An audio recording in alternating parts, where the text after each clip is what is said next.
Hello, my name is Dr. Adams and I'm a dentist at Maryland, holistic dentist in Burtonsville, Maryland.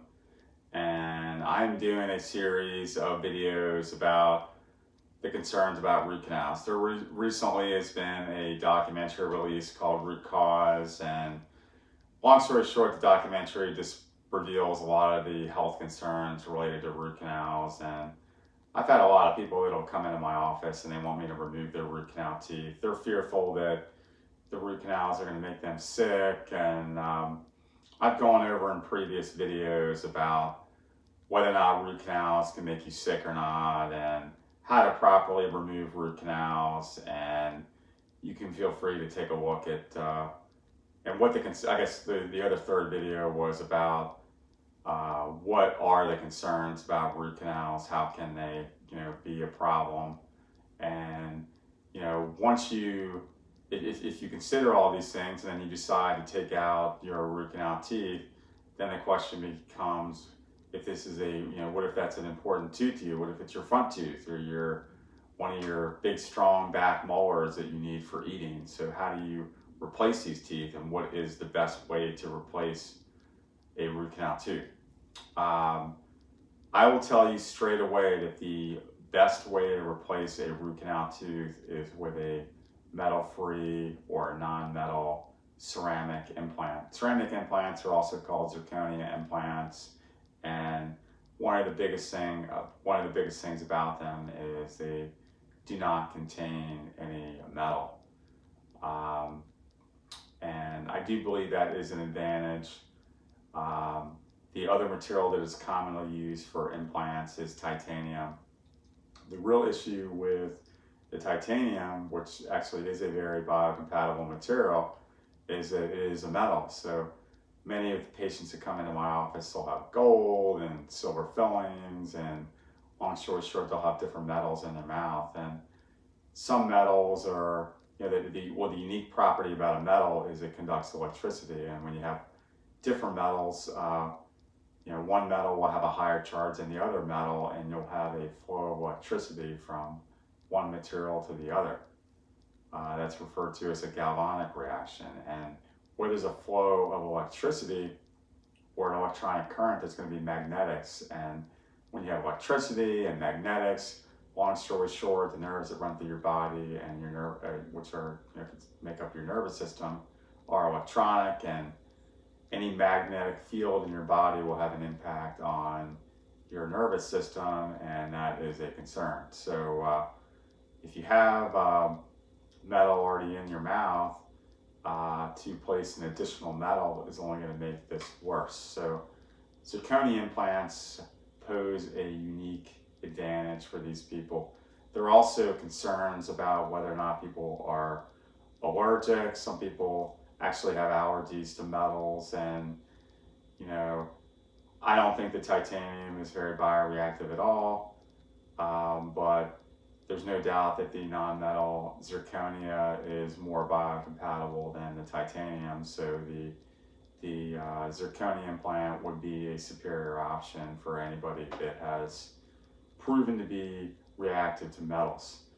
The additional thing about the zirconia implants that really makes it advantageous is obviously the zirconia is white, and this is a zirconia implant model that I have, and there are people who have thin receding gums, and it is possible that if you have an implant, the part that goes on top of the implant that connects the crown is called an abutment, and this screw goes in here and connects the abutment to the implant, and this crown goes on top. Typically the gum tissue will be up here around the top part of the tooth, and you won't see this metal implant if it's metal.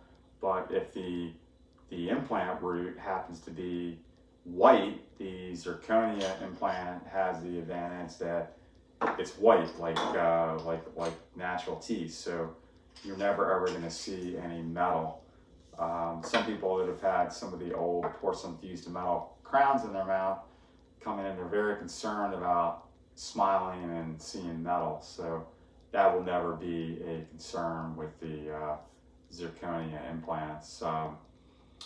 But the big concern with this video was the question of how do we replace single teeth. And I will tell you, for all these reasons, that the zirconia implant is the best option. The zirconia implant, obviously, you have a root, you have this abutment that gets fixed to the root of the tooth permanently, and then you have a crown that goes on top. This is a freestanding tooth in your mouth. It's not going to connect to any of the adjacent teeth. Implant roots don't rot. They don't ever need root canals.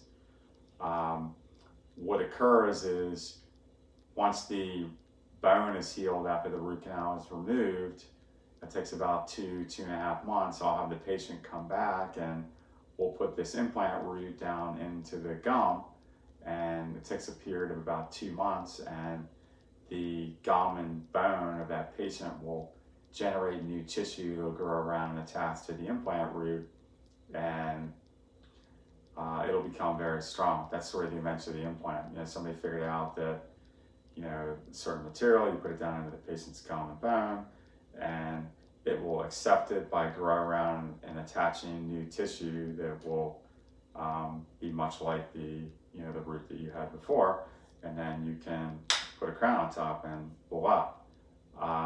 Many of the options that we've had in the past have caused people to lose more teeth. You could have a bridge done. A bridge would be where you have 3 teeth in a row or more, and if you're missing a tooth in the middle, you can drill down the teeth. Let's get this abutment back out.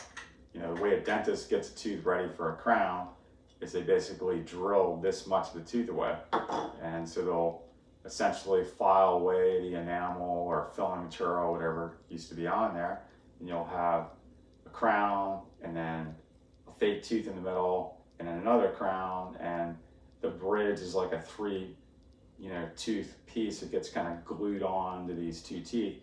The problem with this is you'll be putting the force that would ordinarily be on 3 teeth on 2 teeth, and you'll be connecting the 3 teeth, making cleaning a lot more difficult and putting too much pressure on these 2 teeth. The research has shown that typically in a period of 10 years that there will be a loss or another major procedure that needs to be done on one of these adjacent teeth. The major procedure I'm referring to typically be a root canal, and most often someone who had a bridge done to replace a tooth or teeth would experience more tooth loss within a period of 10 years, if not before that. So why do that to yourself when you can do a dental implant? The other thing that you could do would be to have a denture.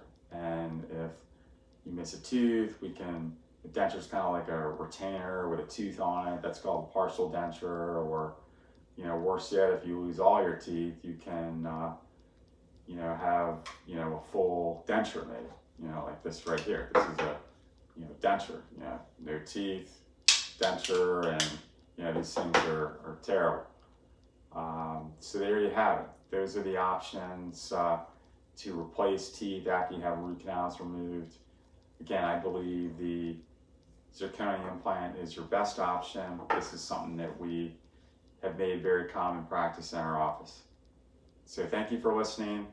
My name is Dr. Adams from Maryland Holistic Dentist in Burtonsville, Maryland, and have a good day.